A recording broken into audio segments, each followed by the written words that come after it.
Ok, am, buenas, nosotras les vamos a exponer sobre nuestro proyecto de diseño asistido por computadora, específicamente sobre la centrífuga de laboratorio. Mi nombre es María Bolaños y mi compañera Yamari Maldonado. A modo de introducción, primero vamos a definir lo que es una centrífuga de laboratorio. Principalmente es un dispositivo que separa los componentes de una mezcla líquida, por lo general la sangre o la orina.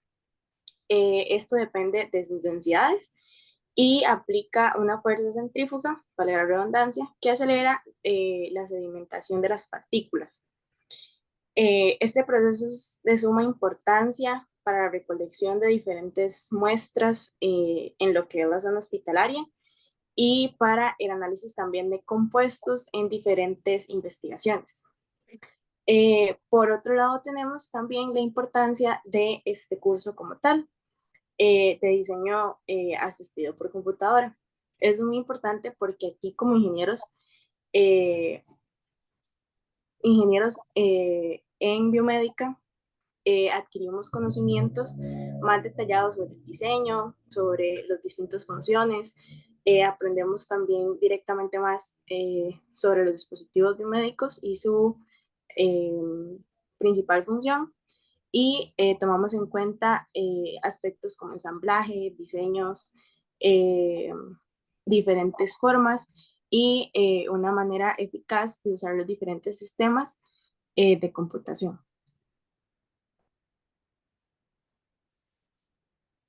En la metodología hablamos sobre los distintos pasos que se utilizaron para elaborar las distintas piezas con el fin de hacer una centrifugadora de laboratorio.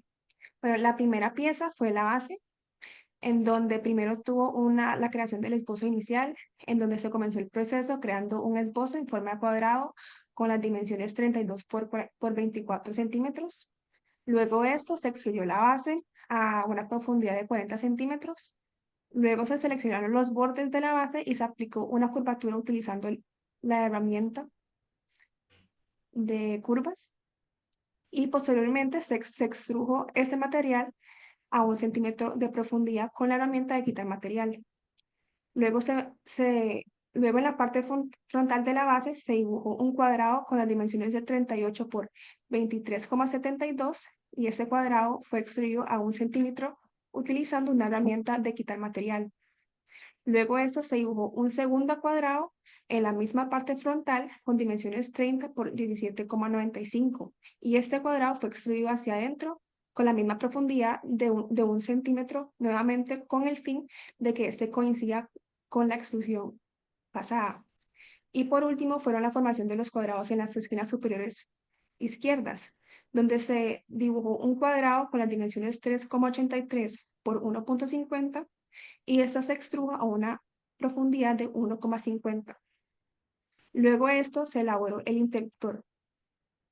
Eso se comenzó al dibujar un rectángulo con las dimensiones de 3 por 4,50 centímetros en uno de los planos de trabajo. Y ese rectángulo fue extruido creando un volumen sólido con una profundidad de 0,75 centímetros. Luego esto se realizó un segundo esbozo sobre la cara frontal del rectángulo, en donde este fue de 2 por 3,20 centímetros. Y este rectángulo en sí fue más pequeño que el pasado. Luego este fue extruido a una profundidad de 1,20 centímetros, lo que formó un relieve. Luego se hizo el tercer esbozo en la cara lateral izquierda, en donde se dibujó en sí un obtusángulo y este fue extraído a 2 centímetros. Y este en sí creó, digamos, la forma del interruptor. Luego esto se creó el switch. Se creó el primer esbozo utilizando un círculo con un diámetro de 4,50 centímetros que en uno de los planos de trabajo. Y este círculo fue extruido creando un sólido con una profundidad de 0,50 centímetros. Luego se creó un segundo esbozo en la cara frontal del círculo y en este se dibujó un rectángulo con un ancho de 4,40 centímetros. Este rectángulo fue extruido a 0,70 centímetros y lo que hizo un área elevada. Luego, por medio de la herramienta de redondeo, se redondearon cada uno de los bordes con un radio de 0,75 centímetros. Luego esto se realizó la rejilla.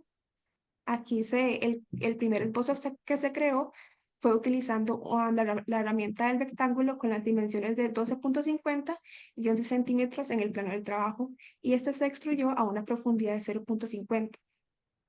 Luego se dibujaron cada una de las aberturas de la rejilla. Primero se dibujó una en la cara frontal del rectángulo, en donde se crea una abertura de ancho 5,32, y esta se diseñó con dos radios de 0,24 centímetros, lo que forma la abertura. Luego, estas aberturas se extruyeron a 0,50 centímetros, y por medio de la herramienta de patrón se crearon cuatro aberturas de un lado. Luego, por medio de la herramienta de mirror, se replicó estas aberturas al otro lado del plano. Luego, al realizar la pieza de la tabla de botones, primero se creó un rectángulo con las dimensiones de 12 por 8 centímetros en el plano del trabajo, y este rectángulo fue extruido a 1 centímetro. Luego, primero se crearon los botones rectangulares. Esto se creó en la cara frontal del rectángulo, los cuales tenían unas dimensiones de 2,62 y 1,608. Y estos fueron extruidos sobre la cara frontal a 1,50 centímetros, distanciados de cada uno, y también fueron extruidos a 0,22 centímetros.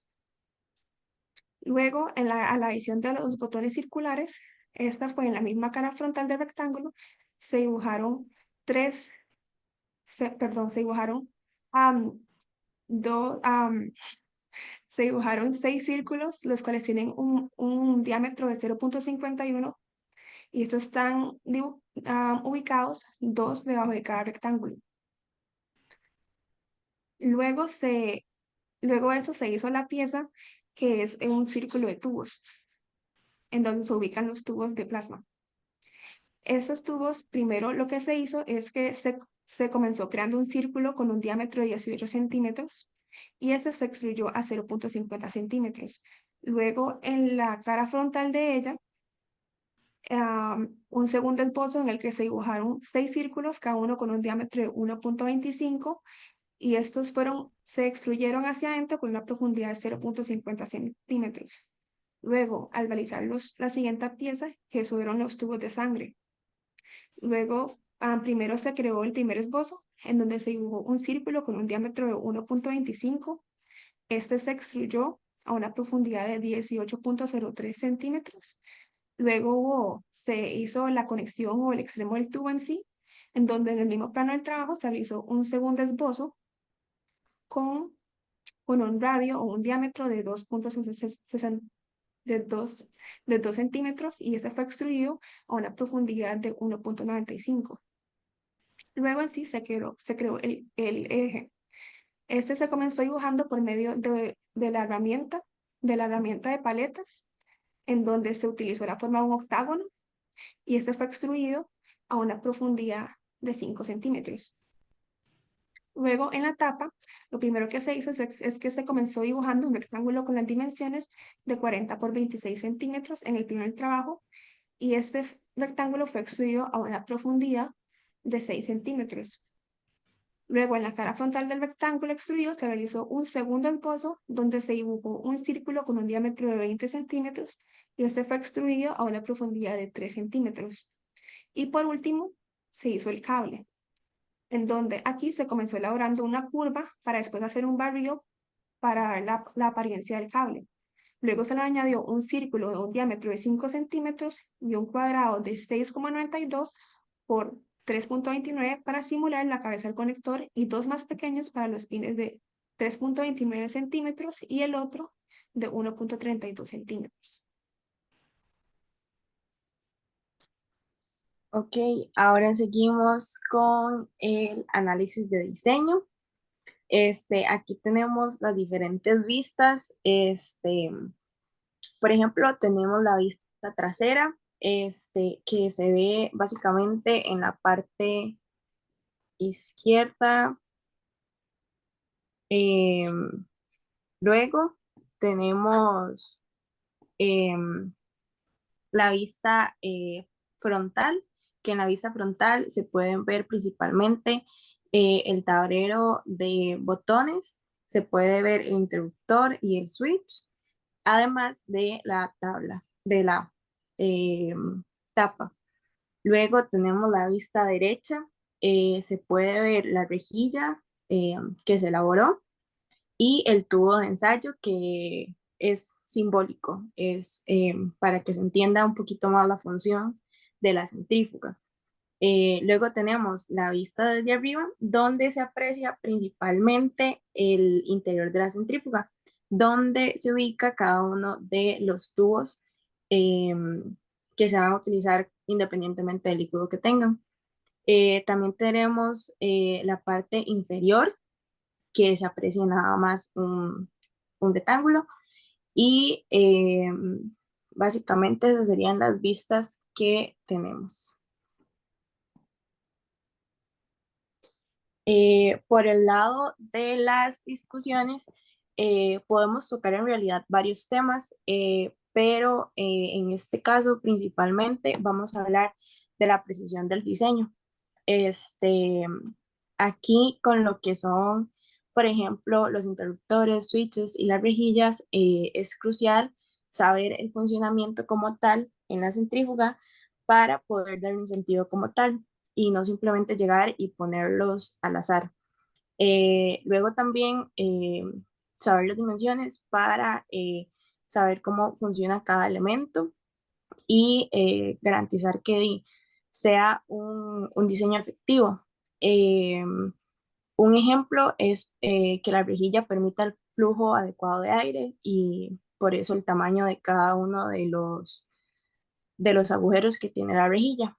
Eh, También, por otro lado, tenemos la importancia del curso como tal de diseño eh, de diseño asistido por computadora. Eso es muy importante porque la capacidad de lograr hacer un diseño, en este caso el programa que estamos utilizando, que es Creo Parametrics, este, nos ayuda a realizar ensamblajes, simulaciones, inclusive que es muy valioso para proyectos en la carrera que haremos en otras materias. También el uso de este software no solo facilita la creación de los modelos, sino que también nos ayuda a desarrollar nuestro conocimiento y a desarrollar nuestros conocimientos en biomédica, además de que nos permite conocer las innovaciones tecnológicas como los diferentes sistemas de software.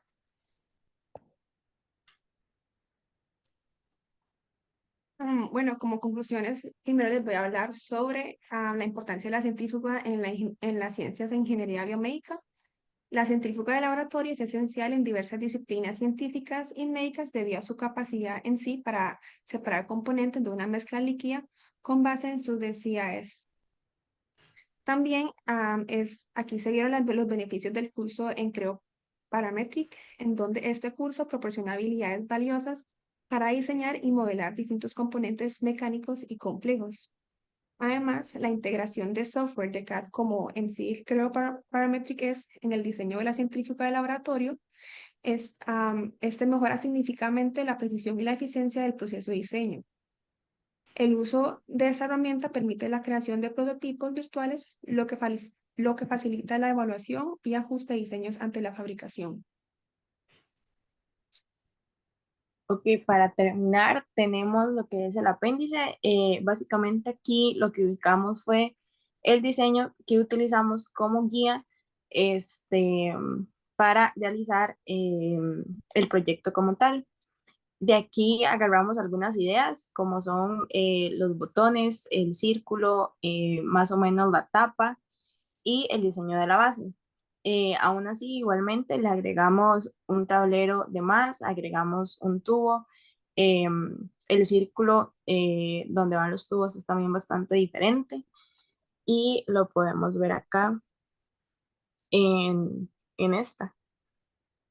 Cabe recalcar también una vez más que el tubo de ensayo que se hizo acá, eh, perdón, el tubo para recolectar las muestras que se hizo acá es simbólico, es para entender un poco mejor el funcionamiento de la centrífuga. Y por último, tenemos las referencias, que es lo que se utilizó para realizar este proyecto, y sería todo.